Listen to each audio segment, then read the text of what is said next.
Arcana pack. Oh! Tarot cards. I'm gonna buy that, and then I'll buy... We want to see some tarot cards. So this will be cool. This will be... We're gonna do, within the game, we'll do a tarot reading and see what we can draw out of that. That'll be neat. Okay, so what can we ask?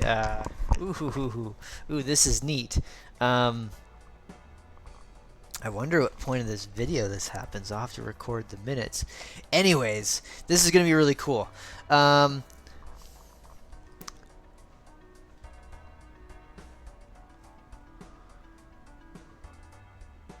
Oh, Jumbo Arcana Pack, what are... Tell me the hidden details of which I need to know in order to be successful on this channel, here on YouTube, in the internet. $6. Here we go. This is our tarot reading. Oh, hey, we can use here the playing cards to aid with our reading, because there's a thing called Cartomancy, which is the act of reading playing cards in divination. So you can actually get some messages out of this. This is cool. I'm going to be right back in 2 seconds. So I'm going to leave this on the screen for you to look at, because this is your reading. I'll be right back.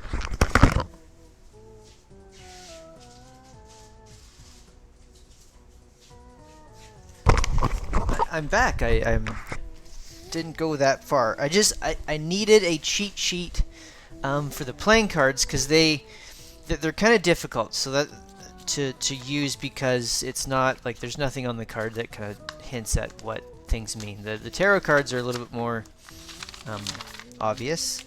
But I'm using my guide that I have written myself after lots of research. And you can find it on the PathandTarot website. I'll leave a link in the description below. And then you can use it as like a dictionary for how to read playing cards. Games won't be the same afterwards, unfortunately. But here we go. So we got like 3 aces. That's really neat. So like the Ace of Hearts is... Well, before I start, like the playing cards do have kind of a similar relationship to the tarot cards. So if you pretend they're tarot cards, you can kind of get yourself about a third of the way. But each card does have different meanings. But if you think of them like tarot cards, you kind of have a good head start. And then the spades are swords, hearts are the cups, clubs are the wands, and the diamonds are the pentacles. So here we go. So we got 3 aces. That's actually very intense. So like 3 out of 5 of the elements are present. So there's like some serious balance happening. That's cool, because like on the channel here, I try to like balance out what is going on, like, you know, some literal tarot readings and divination and stuff, some like parapsychology, ESP research is happening, play video games. Well, that's 3, so that's kind of neat.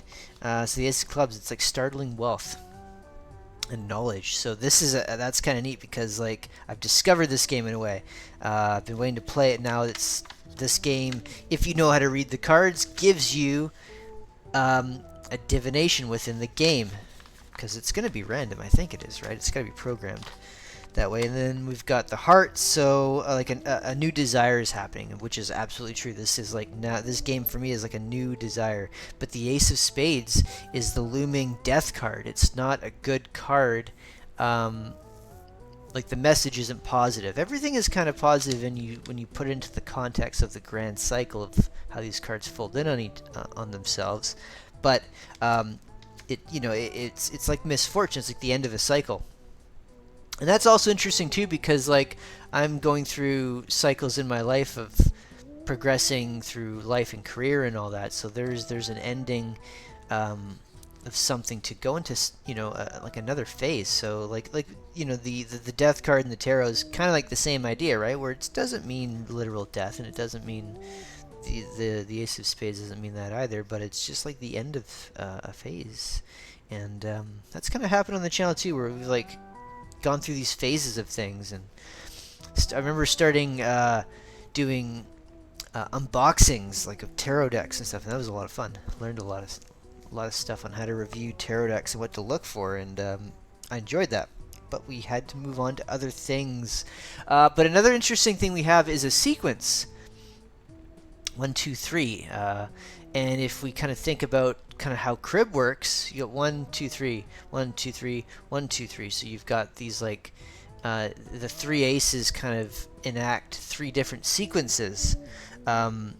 When you read tarot cards, you can look for those sequences because it doesn't matter how the suits line up. You don't have to match the suits exactly, right? It's not like playing poker here and all that. Well, actually, no, it is sort of because you can do straights without the flesh. Sorry. But you can look for those patterns in tarot readings, and it gives you information because the pip cards, the number cards, are your entry points, or like these like notches in the cycle from 1 to 10. And then the court cards, you're like your king, queen, and all that. They're not part of that cycle. They're part of the elemental suit, but they're not part of that cycle because they represent parts of the people involved in what you're asking about, or the layers of yourself that are part of you. So we've got 2 court cards, meaning that it could be indicating like a literal relationship, a king and queen, like a partnership that way, like a very divine masculine and feminine partnership, like something that's very strong, or it could be part of like myself as well too. You can look at it as the lovers, and the lovers is a cool card because it doesn't mean that like you're in love or like you're going to find a romantic partner. It could actually just mean that you've balanced out your divine energies. You've understood what your divine masculine means and can do, and what your divine feminine energy can do. And we all have both types of energy that we can enact at any time, no matter like what our biology is or what we are. We can do that. Men can be feminine, women can be masculine, and you'll see that in real life. So you can look at it from that perspective. It's really interesting, and if you were to do tarot readings and you look at it from that way, you get a cool way of looking at the court cards, and it makes them reading the court cards a lot easier, because that was the hardest thing for me as a tarot reader, is to figure out the court cards. Now the other thing too, this is funny because I think this deck is not a proper full deck, right? So we're kind of reading. We're doing a divination in a way where it's like kind of stacked. It's kind of funny, but hey, that's just what this game is. So the king and queen. So the king and queen of hearts. So the king of hearts is like a caring man, and that's kind of obvious, right? Because of the hearts, it's got like the emotional connection. It's like a helpful male figure. Queen of hearts is the again, a caring, like maternal, a loving female figure. So you got like these two really loving two loving figures. So maybe in this case, it's like I love doing this stuff. So like I've balanced my energy to the point where it's like I've reached a very caring state. The 2 of diamonds is the juggler of opportunity, synchronization. I would say that's kind of cool. Like I've juggled this opportunity in a way where like I've just jumped into doing this video despite like what I have to do. It's like after work, so like I gotta make dinner and like do other things and prepare for tomorrow and stuff, but I'm juggling that. And then the 3 of spades is bad news in the future, a temporary impairment. Yeah, I mean, that's like, if you think about it, like in your future, there's always the potential for bad news. It just depends on how you progress into that news and deal with it. So they got the tower down here too, which is kind of funny because they connect in a way. It's like just bad, like literal bad news, or some sort of shakeup. But the 5 of hearts is like it's like your emotional crossroad. So those 2 cards are kind of nicely connected in a way where that, whatever that is, the tower thing is like, that's kind of like your spiritual journey. That's like a good thing. You need to have these like crazy events happen to push you forward, and so like it pushes you into like being a hermit in a way. Like you have to kind of retreat into yourself and like learn more. And if you do that, you can tame the wild and have strength through the act of love. The universe, the only way it can speak to you is through love. It's just completely compassionate. There's never a time where it can't love you. And even when something crazy or weird and maybe bad is happening, it's to strengthen you. Because it loves you, wants you to get better. So it has to test you. You can't not get better without work. And then when you do that work, you ascend to the higher level of knowing, right? The Hierophant is representative of knowing more about the grander scheme of things. It's upholding values that are beyond just the regular physical world. And then when you can do that, you become the High Priestess. Or you take on that energy where you understand what's working behind the scenes. You've been initiated into this next phase of knowing. That's a pretty cool tarot reading. So maybe that's where this channel is headed. We've been initiated into this like understanding of what it means to make videos online or something. That's great. You can use this guide on my website if you want. There'll be a link below, and I've got a guide that tells you how to like the meanings of both tarot cards and playing cards. So you can use that if you like.